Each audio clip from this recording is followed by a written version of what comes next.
how did you come to be on this path? Okay, so I wrote some notes to keep me on track and to keep it brief. And next to that question, I wrote invisible drum kit. So, right. So, like, as a youngster growing up, all I heard in music was the rhythm. Like it just was what spoke to me. And I would sit in my bedroom with two invisible drumsticks and an invisible kick pedal and an invisible kit in front of me and play. That was the beginning of the journey for me. And then obviously through that, I every Christmas want a drum kit. Every Christmas didn't get one. Every Christmas want a drum kit. Every Christmas didn't get one. Eventually, I think when I was 14, my mother paid for me to have a series of 6 drum kit lessons. And I turned up and for the first time in my life got to sit on a real drum kit and hold 2 sticks in my hands. And the teacher said to me, "So, have you ever played before?" And I said, "No." "Well, actually, I do have an invisible kit at home." And he started laughing. So he said, "Okay, let's see what you got. Without me teaching you, just, if you've been practicing on your invisible kit, what does it sound like on the real thing?" So I played for 5 minutes, and he's like, "Okay, we're just throwing away the first 6 months of lessons because you already figured stuff out in your body that I don't need to teach you." So the invisible kit worked. What was it about wanting to drum that was kind of there, Paul? Was it a release? Was it just the rhythm, or what? I think that it's a difficult thing to explain from the mind. It was a visceral reaction in me when I heard drums, more so than when I heard an electric guitar solo or a particularly striking vocal. Rhythm literally grabbed a hold of me from the inside and shook me up, and it's what I heard and felt, and so my response was to want to be able to do that, and so that began a journey of exploration into various aspects of what we might call rhythm. And the next step from that kind of that initial drum kit was what? Listening to other people play, getting inspired by people who were way ahead of me on the journey. So like for me as a youngster at 14, 15, people like Stuart Copeland, Brian Downey, who was the drummer at Thin Lizzy, Vinnie Colaiuta. There were just people that I was fortunate enough to see play live with bands and played in a way that made me sit up and go, I want to do that. And then, from the drum kit stuff, for me personally, led me down a road into, I guess, what loosely was called world music then, and started listening to people playing drums with things other than sticks, and, the Burundi drummers and Adama Drame on the, very early Rhythms of Manding albums. I think I had a cassette with this incredible djembe playing on it, and I was like, what is that? How can and I'm like, there's like 6 people involved, and you look at the album cover notes, there's 2 guys playing, and it's like, so I started an exploration. I spent a lot of time in West Africa. I studied with teachers from Senegal, Guinea. I studied with teachers from Gambia, from Ghana, and at that time there were a lot of amazing drum teachers from those cultures that were also based in the UK, and there was a vibrant festival scene. So I got heavily involved in that. We started running our own festival in Hebden Bridge. I remember bringing the likes of Sekou Keita along to teach djembe before he exploded onto the scene as the virtuoso kora player that he is now. He was one of our first djembe teachers, and we had a whole bunch of people from primarily from West Africa. We had some Arabic drummers because there was a guy living in Hebden that I was playing with, Mohammed. So I just really started to explore that scene. Spent time studying, like I say, with different teachers in Africa, and really got into the study part of it, the exploration of polyrhythms and how different time signatures worked and how parts and patterns fitted together, and the cultural significance of them, whether this was a rhythm that was connected to a birthing ceremony, or it was perhaps an initiation for young men, or it was a harvest dance. And I just loved that there seemed to be a rhythm for everything.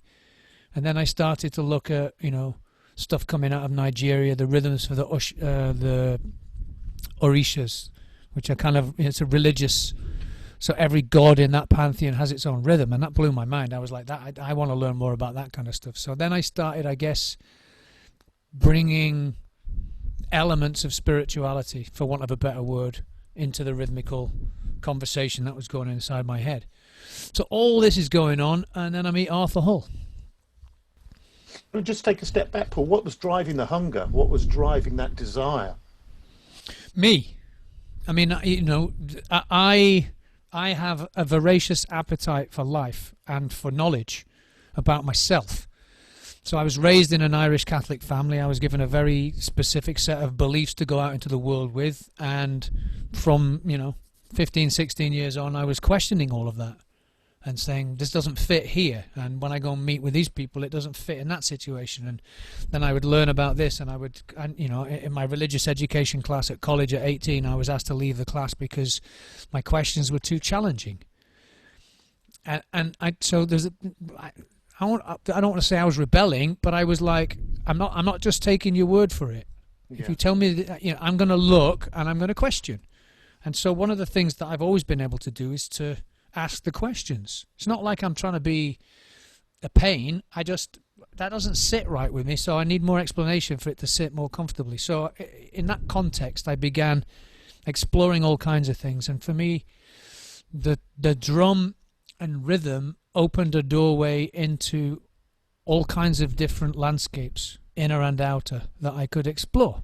And it took me on all sorts of different paths, into different kinds of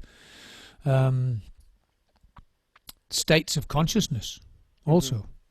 Yeah. So underneath all of that, I guess it's a box I don't really like, but I'm a seeker.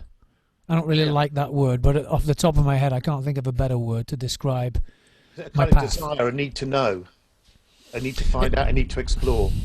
And I need to understand who I am in the world and why I'm here. And so my learning on that particular journey has been stepping outside of my own comfortable zones, has been where the greatest learning, the biggest challenges, and the most discomfort has lain. I'm not frightened of going into the areas that are not okay for me. So that's if I come up against resistance in myself, I know there's something that needs to be learned here. So I've put myself in situations that I'm really glad I put myself in, but at the time some of them were pretty challenging and scary. And there's a sense also when you do put yourself outside the box, that's where the growth is. That's where we learn. Totally. Totally. But you whilst you might consciously know that, I can jump off a cliff and paraglide and be terrified the moment before I jump, and then have a great experience. But the next time I jump, there's still some degree of terror there. It doesn't just, one experience doesn't get rid of it. And then the next time it's like, okay, I've done the paragliding, but now I'm going to bungee jump. And then all of a sudden it's a brand new fear again, even though I have these experiences behind me. So I've come to trust that feeling that says, there's a risk here, but it's okay. Step in. You're going to learn something. So you have this huge background of kind of traditional, specific cultural awareness regarding rhythm, and your experience and exposure of it, and then you step into a room in Leeds with the Hull. Yeah, the Corn Exchange. But a huge moment in my personal life. I mean, I at that point I'm playing in bands. I'm a djembe player in a couple of bands, kind of Afro-Brazilian crossover stuff, and a Moroccan Ganawa stroke West African crossover. So I'm having fun, but in the daytime I'm selling electronics. I'm working for the man. I'm earning my corn. I'm raising a family, 3 kids, and so I'm at a transitional point in my life. I've been selling for 10 years and I'm deeply unhappy, but I'm doing really well. And the places where I'm finding happiness are when I'm going out and playing with the band or the bands. And I know that something, this path of the drum has been there, but it's been on the side. My main focus in life has been earning corn and buying a mortgage house and getting a nice car and doing all that stuff. So I go to the Corn Exchange and, I arrive with a perspective of I'm a drummer. I know how to drum. I've been studying with these Africa dudes, and I've got this down. And I turn up and witness what I could only describe as, in my perception at the time, utter chaos. I just was like, what is this? Just a bunch of people making a noise. I don't get it. So I strap my djembe on at the edge of the circle, and I start playing probably a culturally specific rhythm as a way of saying, hey, all you idiots in the circle who don't know what you're doing, follow me. I'm a real drummer. What was the challenge there, Paul? For me? Well, the first challenge was to listen before judging, which I wasn't doing. So I just, what I heard was noise. I didn't hear a rhythm at all. That's not that there wasn't one there. I just was looking in the wrong place. I was listening for something specific and not getting it. Anyway, I was pointed out as a culturally specific drum teacher to Arthur by the guy that had organised the drum circle, Yanto Thornber, who, bless his soul, has gone, left us behind now. And I think Steve Hill was there, and he was teaching some classes. And so Arthur did a little "you guys carry on playing" signal, which I kind of understood, even though I'd never seen it before. And then he stopped everyone else. So in my head, I'm like, oh, he's noticed that I know what I'm doing, and now he's pointing me out to everybody else. It's not what he was doing. He was just introducing us as teachers in the community because Yanto had asked him to. But my ego was getting stroked enormously. And then the next thing that happened was like a hit in the head for me. So he then did what I now know is a kind of orchestrational sequence before bringing the group back into the groove. And suddenly, I'm on the outside watching this murmuration, like with the way starlings move together in the sky. Only this is a bunch of people with drums, and they're all moving together, and they land back on the groove as one, and I'm nowhere close. And I just stopped playing, and I was like, what the just happened here? Like, really, what just happened? And I took my drum off, and I found a chair, and I sat in a circle, and I listened in a way I hadn't listened earlier on. And it was a life-changing moment for me. Not that it meant that what I'd been doing was wrong, because I still love teaching culturally specific stuff, and I have the utmost respect for all the teachers that I work with. But I just seen something happen that just bent my head. So I went to talk to him afterwards and said, a little story to share with you. He laughed and said, you should come and train with me. So the following year I did. And the rest is history. It's history. Yeah, it bloody well is. Just looking at, just trying to shorten a little bit your sort of facilitation journey to where you are now, where you run the UK Playshop. Yeah. Looking at yourself when you went to your first training and the experience you've had, how do you think your style has kind of evolved over the years? It's softened, would be the first thing that I would use the word soften. I think one of the things that's presented itself for me, and the other thing now, these days I'm not running drum circles as the main facilitator or running educational programs in schools or doing all the things that I did for the last 20 years, because now I'm training other people how to do them. That's my primary thing.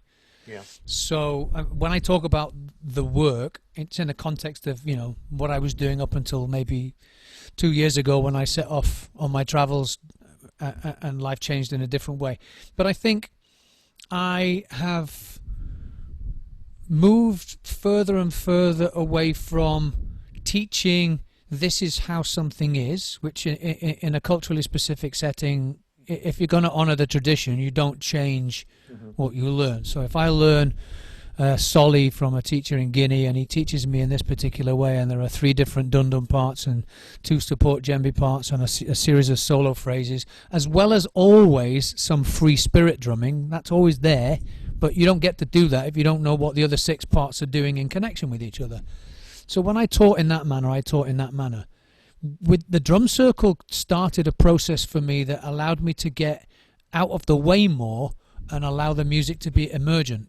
And I use the word emergent consciously because I think that something else is at play there. It's a different approach to drumming. It brings us to the same place. When I've spent time in culturally specific settings in Africa, at the birth of a child or at a wedding or at a funeral even, the community connection that's provided by the music and the dance, I experienced that in the drum circle setting. No question. There's no difference. The difference is that it's different cultures that are experiencing it.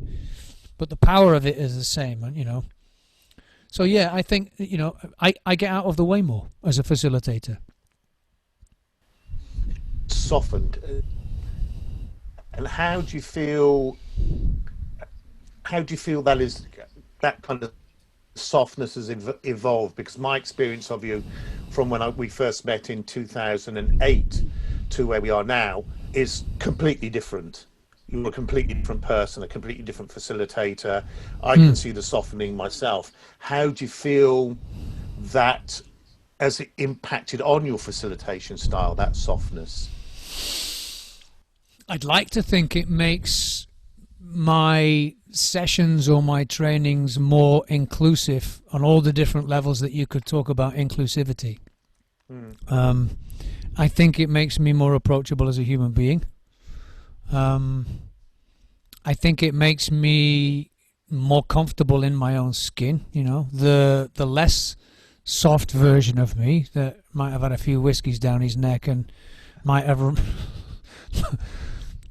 might have ranted and raved a bit at things was really searching for something, you know, and hadn't found it. And you know, okay. I've had to process a lot of my own internal story through this journey, and again, the following the drum has taken me into every situation that I needed to get into in order to learn something deeper about myself. At least it presented me with that possibility. I still had to make the choice to step into the uncomfortable place and learn it. I could have chose not to. I could have ignored it all, and I could be still necking half a bottle of whiskey a night and being angry with the world. But I'm not. No, and that softness has continued to play out outside of the circle into other aspects of your life as well and your personal growth. And I'm intrigued in the fact that, would you call that softness your particular strength as a facilitator? I think, yeah. Actually, yes. There's a vulnerability about me that I'm okay with, that I think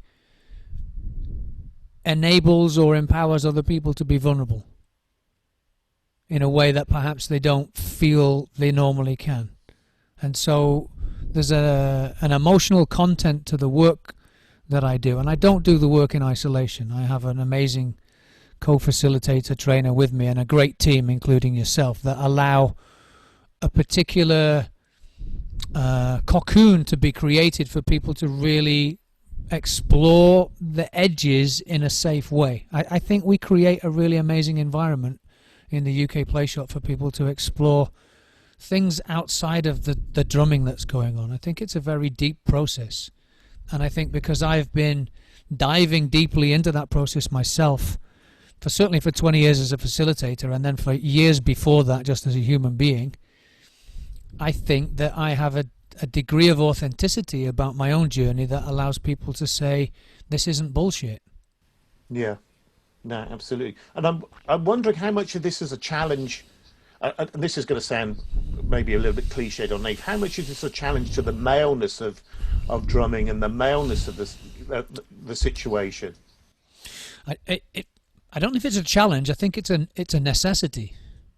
You know, I count myself very lucky to have friends like you in the circle, because I think it's important for us to be able to model the vulnerability of a man, and to open the space up for more equality, be that gender-based, be that racial, be that whatever it is, to say, you know, I don't need to be the king here. I might be the head facilitator right now, but I don't need to walk around like I own the place, and I don't have to behave in a particular way that is manly or masculine or whatever it is. I think, you know, working alongside Jane and consciously stepping back and asking Jane, would you like to step further forward at times? We've had that conversation ongoing as a team over the years, and she's like, I'm holding back because... And I'm like, well, I can step back so you don't have to hold back, but I'm not going to be pushing you, because then it's me doing it. So you have to come. You know, so there's been an interesting, fascinating conversation for me going on the whole time about how do we bring a balance to what it is that we're doing, so that it creates that situation for the people that are coming. And we've still got a long way to go. I mean, the Village Music global training team is predominantly men still. Yeah, no, it's not escaped my notice. Nor mine. No. And I say things about it. What do we need to do, Paul? What does VMC? What do we need to do? I think all we can do is acknowledge the powerful women that we have in our community as a starting point, and really promote them, and that maybe presents an opening for the generation of people that are coming after to be more balanced. I mean, in terms of the people that are showing up for the play shops, we've got much more of a balance now than we did back in the day. I believe there's a much more equal spread. In fact, there's probably more women come to the trainings now than men. And back in the day, it was a lot of, there's a lot of people like me, djembe nuts who wanted to drum louder and faster than everybody else. And it was a hugely egotistical community and a lot of masculine wah going on. I think that's changed enormously. And I think that we've done some great work in the UK to facilitate that process. And so that has to continue. And very much like, if I want to move things forward, for example, like in the current scenario with racial inequality, then I have to listen to the people who are on the receiving end of that. Yeah. I don't get to dictate the path that we walk down here, but if I listen carefully, I can be an ally and I can support. In the same way, I think the same applies in the gender world. We've got to listen. We've got to listen to the people that are coming to the programs, and if there's anything there that's not working out, or there's any kind of unconscious oppression in the way, then we have to be open to hearing that and changing it. Yeah, there has to be a degree of awareness that is going on. There has to be an awareness that it's the first point of all of this, really, without getting too zen, is awareness. Yeah, right? 100%. If you're not aware, then you don't know. So and the next step for me with awareness is the difference between being passive about something or being an anti-racist. It's like I can have an awareness and do nothing, then I'm on the side of the racist, effectively. If I'm not speaking out, if I'm not challenging it where I see it, same here. There's no good having awareness if I then don't engage in the difficult conversations with people and put myself in the place where I need to hear the things that I need to hear. So I've had those conversations with Jane over the years, and things have changed in our relationship as co-trainers, for sure. I mean, I can't say if that's visible to the community how things have evolved, because we've only been running the trainings for a couple of years. But certainly the way that we supported Arthur, I think there was a fairly clear change in how the dynamics worked. Yeah, there has been a massive shift, and I always find myself in a fortunate position to be sitting at the back and watching this develop over the 18, 19, 20, I've had 12 years that I've been going to these various trainings. What I loved about what you were saying was the fact that it's like challenge, it's being aware, challenging and engaging with change and shift and difference in order to keep this ball rolling, be it race, be it gender, be it whatever. It's being open, as we say, and understanding and taking these challenges on and being proactive rather than being reactive. I think it's really, really important. I just want to shift on, if I can, Paul. Go for it. It's a kind of double-edged question. What do you think are your kind of particular strengths as a facilitator, and what bit would you like to particularly work on and develop more?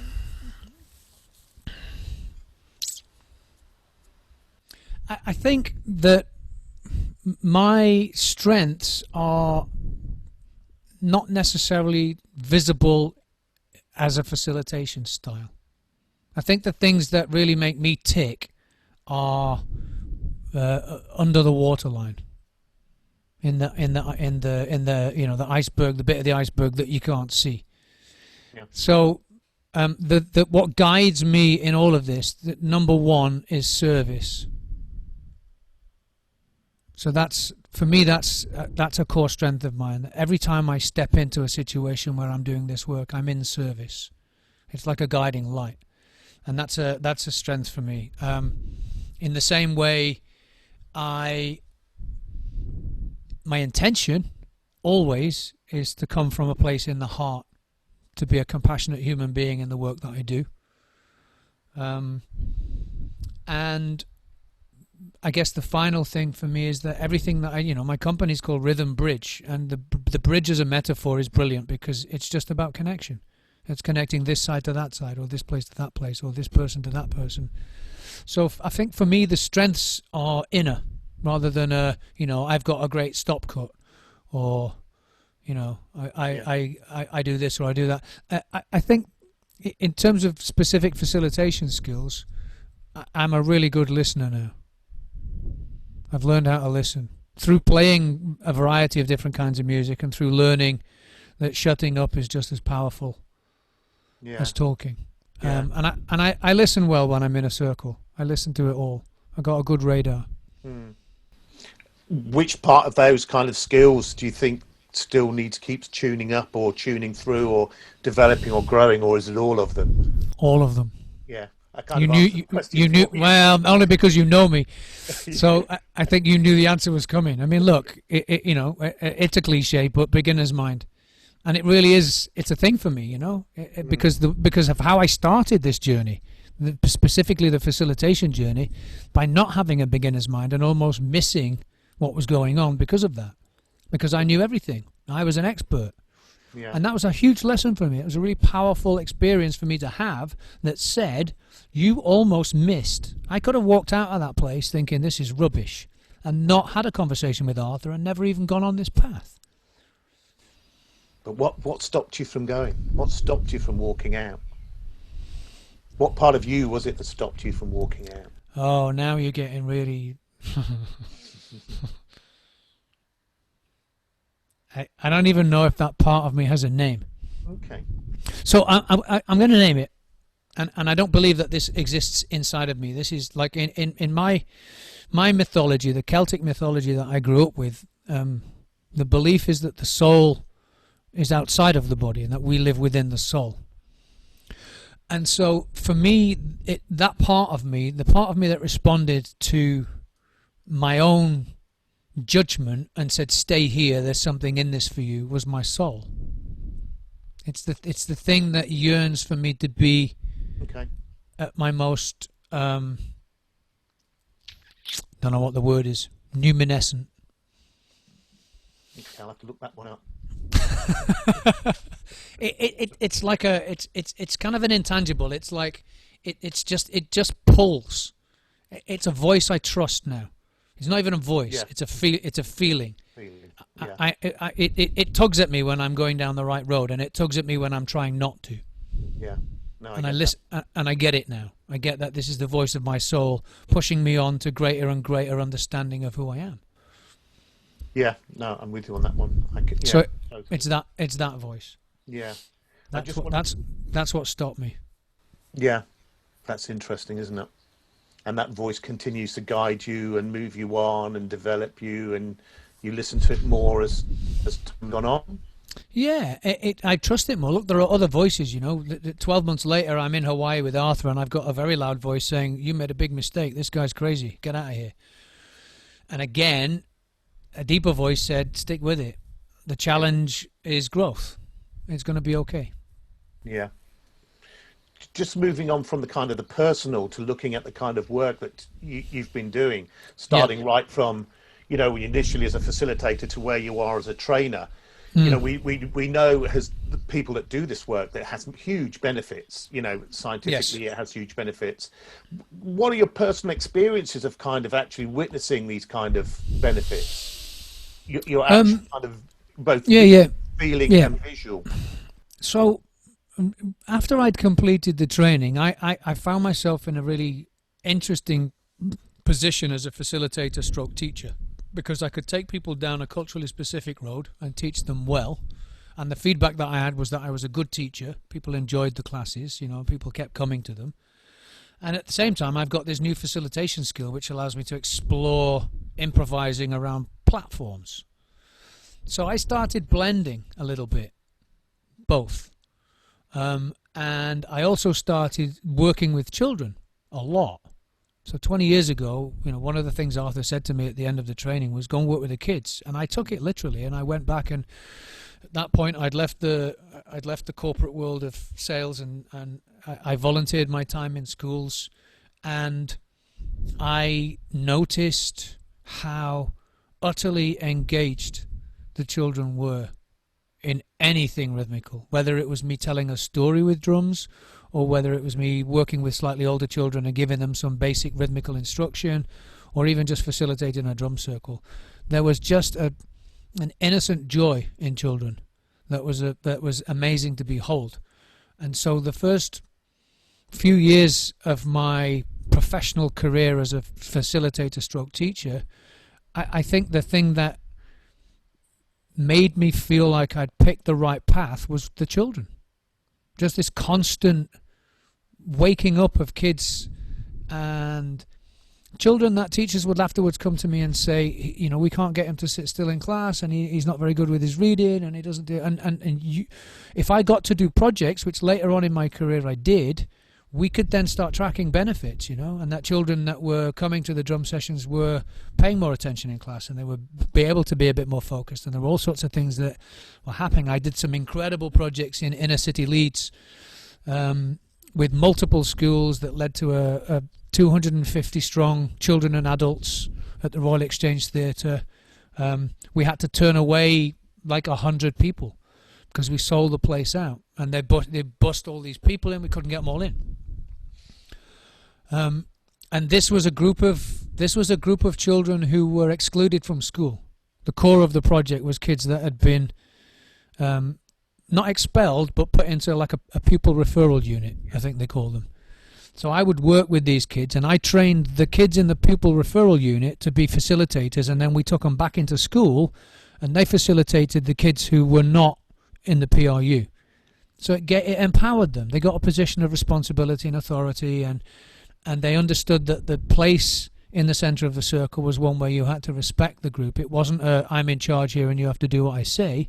It's about listening deeply, and it's about all the things that we learn as facilitators.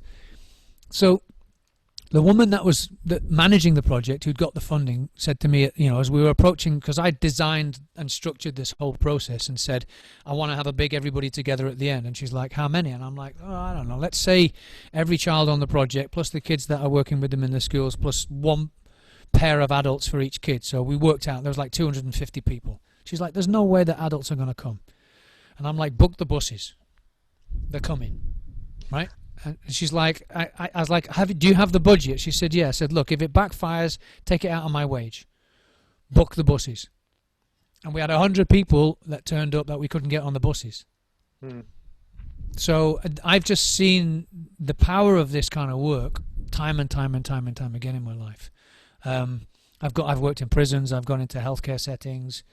I've just worked with community. I've had some incredible experiences participating in the drum circle trainings where I've seen people transform in front of my eyes. People who were hitting psychological and emotional walls and wanting to run and get the hell out of here have a breakthrough, and just it's like somebody just lit them up. So it's powerful work, and whilst I'm aware of that power, I've never gone into a setting and said this is therapeutic or healing, because I'm not a trained psychotherapist, although I did consider that as a career way back when, and I started off down that road and life pushed me in a different direction and I came into this, and so I go out there and I do what I do knowing that it can have therapeutic benefits and that it can be transformational for people, but I don't advertise that on the poster. No. Because for some people it's a social thing, it's not transformative. But it can be. It has been for me. But that sense also of taking it from that personal area and your personal experience of that, and then moving it into the training area and seeing both the benefits you see in a in a drum circle on a personal level, on a social level, and also on a psychological level, and then seeing people actually flower in a training environment as well, and then Yeah, take that work into other communities. yeah. I think as a trainer, I'm delivering a protocol. But what I've also learned over the years is that there's something about me and how I deliver that protocol, the way that I bring it, that has an impact. Yeah. And that's not in the training manual. And That's not. what is that bit of you then, Paul? It's the accumulated experience of life and what it's made me and Yeah. what the level of understanding that I've come to. So it doesn't mean I'm in a position where I'm better than anybody else or that I even have lived longer. I mean, there's people like Barry in the community who's lived longer than me and is an elder for me and one of the wisest human beings I've ever met. It allows me to respect everybody wherever they are on the path. And I just think that I've learned, because of my own personal experiences and the way that I've gone through this particular journey, because I stayed on the path. For 20 years, I've worked with Arthur Hull and had my arse kicked all over the place by him and had to go through some very challenging conversations with him and some challenging situations with him. It's not all been love and light. We butted heads. But he has been, without a shadow of a doubt, the single most influential teacher on my life in the last 20 years. No question. And as a result of that relationship, I have found parts of myself that I didn't have awareness of at the beginning. Yeah. And I can bring them. I know how to hold space for a group of people. And I couldn't write that down for you. That's a shame, because my next question is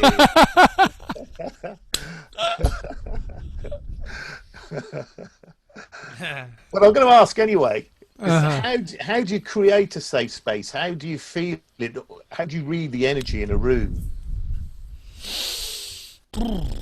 All right. So I had a conversation with Shah, the Indian guy that came over. I think he came to Whiston the last Captain Shah, I call him. He used to be in the army. Yeah. We have this kind of playful salute thing that goes on when he shows up. We had a conversation over lunch at the Indian Playshop just before lockdown happened. And I was talking about space holding, and I you know me. Once I get on a roll, I'm hard to shut up. And so I talked to him for like 25 minutes during lunch, and he's eating, and my food's going cold.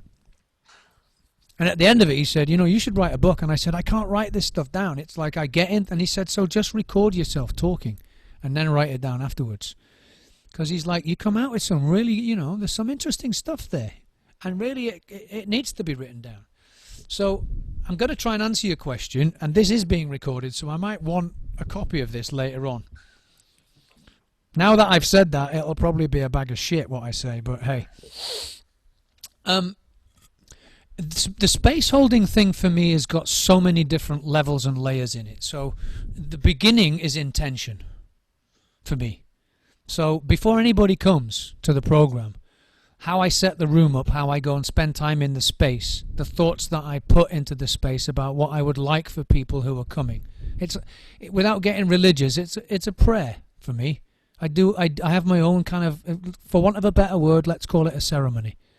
I do things in the room, and I sit quietly and I contemplate and I send out a prayer that everybody's going to get what they need and they're going to have a connecting time. And then as people arrive, I practice softening. It's a physical thing. I practice letting go of the story that I've got in my head about who it is that I'm supposed to be, letting go of any idea about what I'm supposed to look like because I'm the trainer, letting go of all of that story and just meeting them with a smile and an open heart and listening to them, because they've just arrived at something. They've no idea what they're going to go through. They might be terrified, and I want them to land and get a human touch when they land. And I make it really important to meet everyone where I can. And my role before I became a trainer was the role that you now have, which you do beautifully. And you're doing that, right? I mean, that's why you ended up in the role, because you're already doing that. You see that in people. You see how people arrive. You see how somebody's maybe not as outwardly comfortable in the situation as everybody else, or someone's hanging off to the edge a little bit, and you know how to approach them and not scare them or freak them out, and you know how to notice everyone. And so my training in pre-becoming a trainer was doing the role that you did. And I sneaked into that role because previous training teams were dropping the ball. Not to be critical, but things were getting missed. And I would just be picking up things that I could see needed picking up. Not because I needed to be seen, but because someone was having a hard time and they needed an arm around their shoulder, and I just saw it and went and gave it. And that got noticed. And then I was invited into the team, and then, you know, one thing led to another. And so I think the intention there at the beginning is the most important thing for me. And then just this, we'll go back to the word awareness again. Yeah. Keep your eyes open, you know, and be looking for the tiniest little signal that someone's not okay, and go do something about it. And if you can't, have someone amazing in your team that can. Just a sense of intention and awareness, and trusting in other people that will also pick up the ball if you're focused. Right. So it's there's intention, there's awareness, and there's action. Yeah. Like all it's no good having the awareness and the intention if you do nothing. No. So again, it's like there's a degree of risk taking in all of this. Like approaching someone who's vulnerable and nervous, and you know, it's like if I'm trying to help be an ally in the current situation around Black Lives, I might say the wrong thing. I might not get it. I might not get it right. I might not understand it as well as I could understand it. And the only way I'm going to find out is by opening my mouth and dropping my foot in it, and have someone say, "Hey, do you know?" And it's like, "Of course."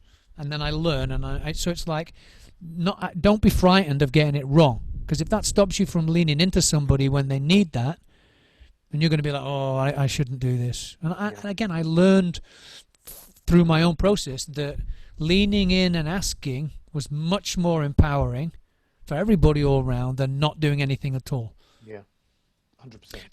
And then, as you know, when Arthur approached me and asked me to join the training team, and me and Jane knew that we were going to be stepping into that role, immediately my first concern was, who's going to do the job that I was doing? Because it needs to be done. And it was a no-brainer that you were going to be that person. So we knew you were the right person for that job. We knew.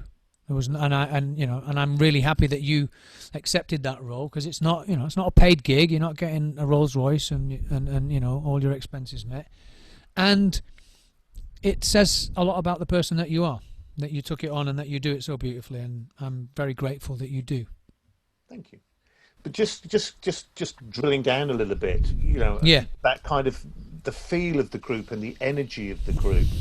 Where do you think that comes from? That ability to read from your own perspective? Okay, I've lived in a number of different communities in my time.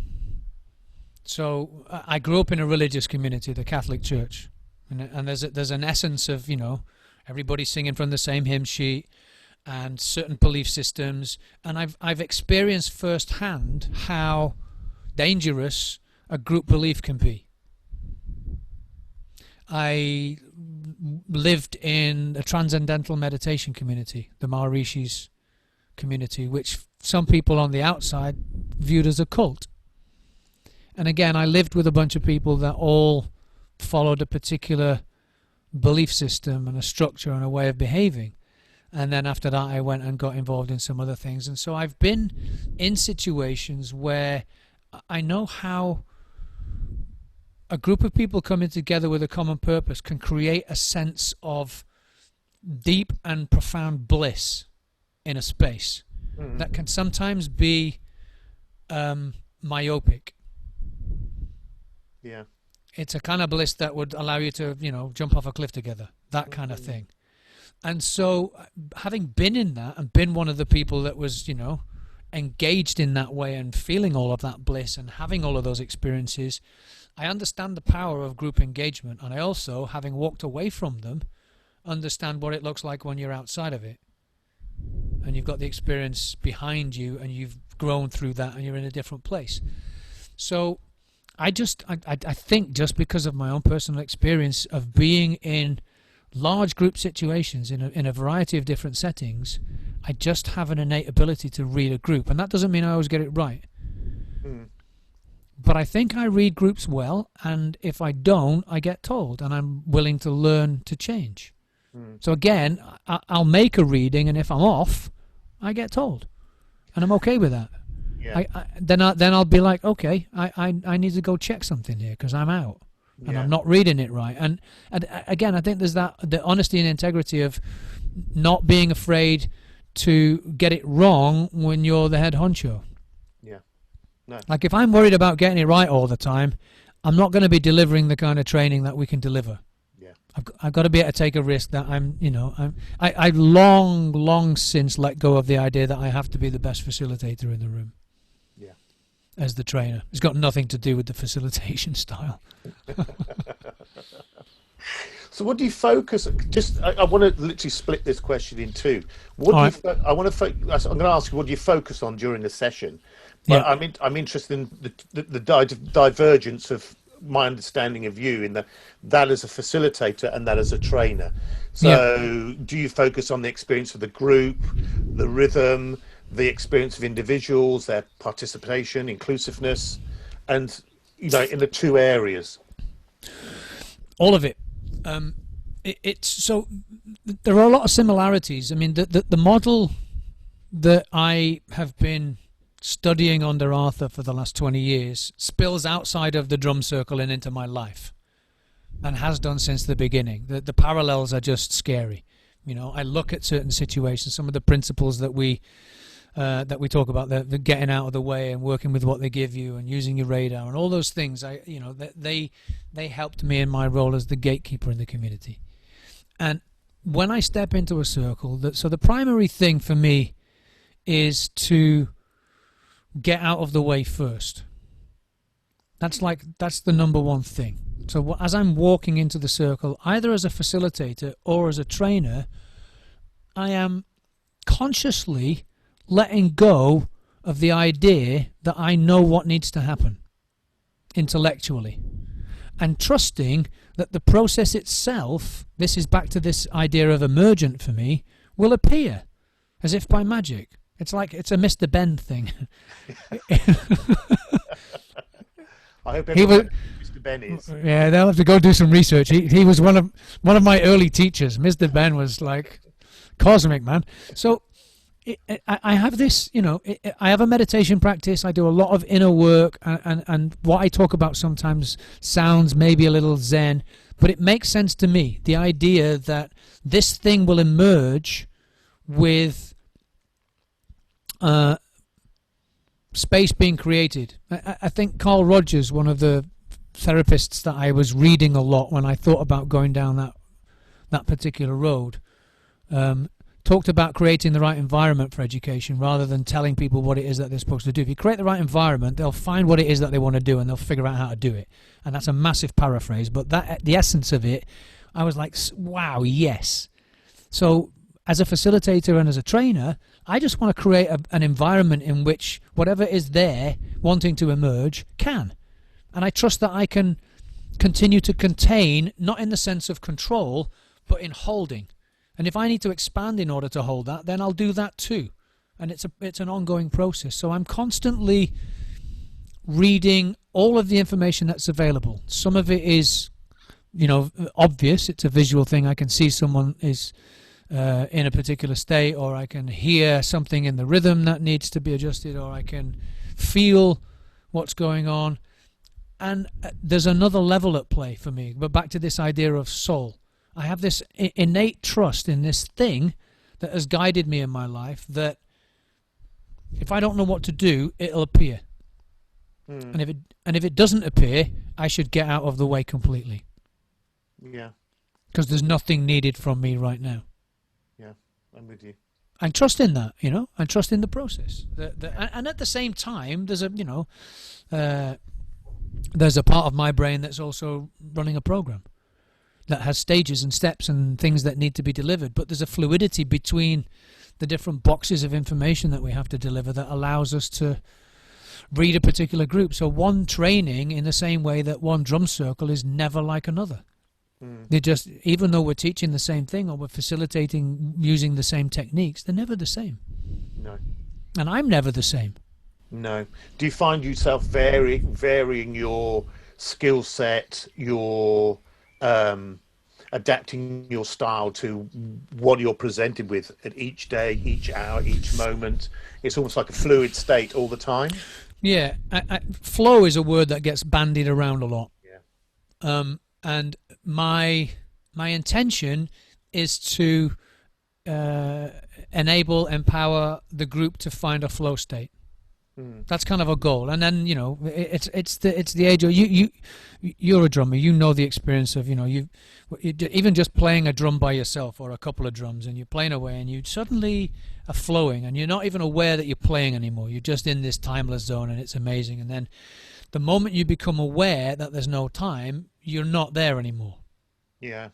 It's like you bring consciousness to it, and if you bring consciousness to itself, then it's not there anymore. So that happens. I know that we get moments in the group where that flow appears, and it doesn't stay forever. It comes and it goes. It's part of the process, and there's a fluidity about that. And it's like, I guess right now I just appreciate it when it happens. I'm really grateful for the fact that that comes. And sometimes the training can feel like we're, you know, pushing a landslide back up the hill. Do you feel there's a personal pressure to discover that flow, make the flow happen? You know, it's got to happen. It's got to happen. If it doesn't happen, is there a sense of, I don't know, more pressure?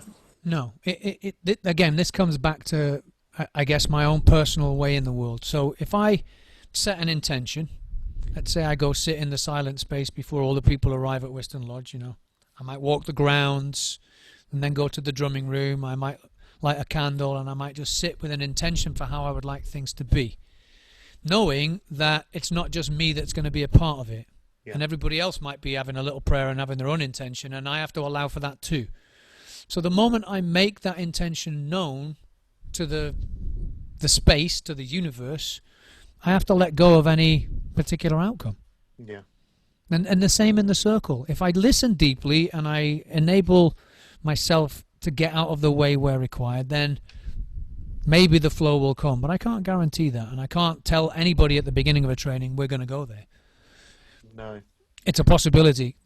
Do you feel a sense of pressure? I don't know, when you're doing a circle, that, you know, these people have to have a good time. I'm being paid to give these people a good time, so I've got to go out there and give them a good time. Wow, people get paid to do drum circles? They used to. So here's the thing for me, okay, and it's an interesting point. Since the beginning, like the educational programs that I did were my bread and butter. All the drum circles that I facilitated were free. I never charged for a drum circle. If I was asked by a corporate client to do a program and I incorporated some drum circle stuff into that, of course I would charge. But the community drum circles, I never charged, so I never felt a financial responsibility to show up and perform or bring whatever. And there was always a great freedom in that for me, that I could just go and be a facilitator and not be concerned about... I don't think I would have had that concern even if I was charging people, because I think, again, there's a part of me that just believes that if I show up in the right way, people will have a good time. Yeah. Yeah. No, I get that. I think there's an innate trust, again, in the power of the music and the power of what the music can bring and the connection that it can bring, that people will have a good time. And how do, you know, there are plenty of studies that measure it. You know, for me, it was just conversations with people after circles, telling me about what an amazing time they had, or how I had one woman come up to me in tears after a circle. She was in her late 70s, was at a festival gig, and she had sat on the back row of the circle. It was like 3 rows deep, and she wouldn't let anyone sit on the chair next to her. She kept the chair next to her empty the whole time, and when anybody sat down there, she would move them. And she came up to me in the end in tears and said, thank you so much for that. It's my husband was a drummer and he died 6 years ago. And he's been in the circle with us the whole time. And I lost it, man. I mean, it was like, and that's an amazing, whatever is going on, whether that's just an emotional thing that she's projecting, it doesn't matter to me. She had that experience and she kept moving people from that chair. Yeah. And telling people my husband is sitting there, go away. And that was a cathartic moment for her. You know, she came back to Future Circles at that festival. That released something in her.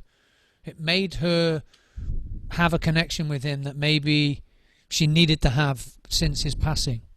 It was amazing. I mean, just, you know, powerful stuff. When you finish, when you kind of leave a workshop or you leave a training or you leave a program, what do you hope you've left behind? So part of my ritual is to pretty much do the reverse of what I did at the beginning. Mm-hmm.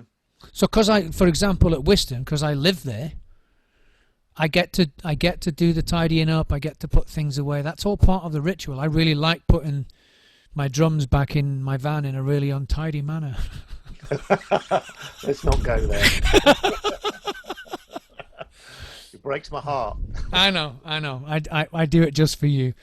So like closing the program is just as important as how we open it. And what do I? So there's two things here, I think. I hope that people take away a sense of being that's deeper than what they arrived with in themselves, and maybe through that a love of the drum and drumming, and maybe that opens up a pathway for them to go explore whatever it is that they want to. And at the same time, I know without a shadow of a doubt that the group leaves something behind. There's a tangible feeling in that space, and we've used that same space now since, I don't know, 2008, 2009, whenever. A lot of people going into that room and having profound experiences, something stays there. And I can't measure that, but I can feel it. And that's not just something that's in me that I'm projecting out. It's tangible. And so something builds, you know. The community that we have built, a whole bunch of us have built over the years, has grown into something incredibly beautiful. COVID has come along, and I've no idea what that's going to do to our community. It'll be really interesting to see what the next steps are for us to take. But again, back to that trust in the process. Yeah. For me. Just going back a step, that was really great. Thanks for that. But if we could just kind of just diversify a little bit and go to when you're actually a facilitator. Yeah. You kind of left that room and you packed your drums into the van, you shut the doors, you got in, you started the engine and you drove off. What did you kind of hope you'd left behind with that group of people, children, whatever? So when I facilitated drum circles, whether I was going into a school or a corporation or just, you know, working within the community, I think the one thing, again, that sits kind of, I mentioned it earlier on, underneath the waterline for me in my iceberg is connection. What I wanted people to experience was a deeper and different kind of connection to perhaps that which they might or might not be experiencing in their regular day. You know, if you go work in, I worked in an office. I worked as part of a sales team. I spent a lot of time on my own in a car. I know what it feels like to be in isolation. I know what it feels like to work in an office where people don't talk to each other or where there are cliques and you're not part of it. And I know that people can be really, really, really lovely people and have very isolating experiences out there in the world just because it happens to be that particular environment, that particular job. And so I think the drum circle is a kind of a balm. It's like a soothing cream, and it softens people in a way that allows them to connect. I mean, I can connect more deeply with someone if I'm softer, no question. And I think that's what I always wanted to bring, was deeper connection. I think that's a really great place to stop, Paul. Thanks very much. You're welcome.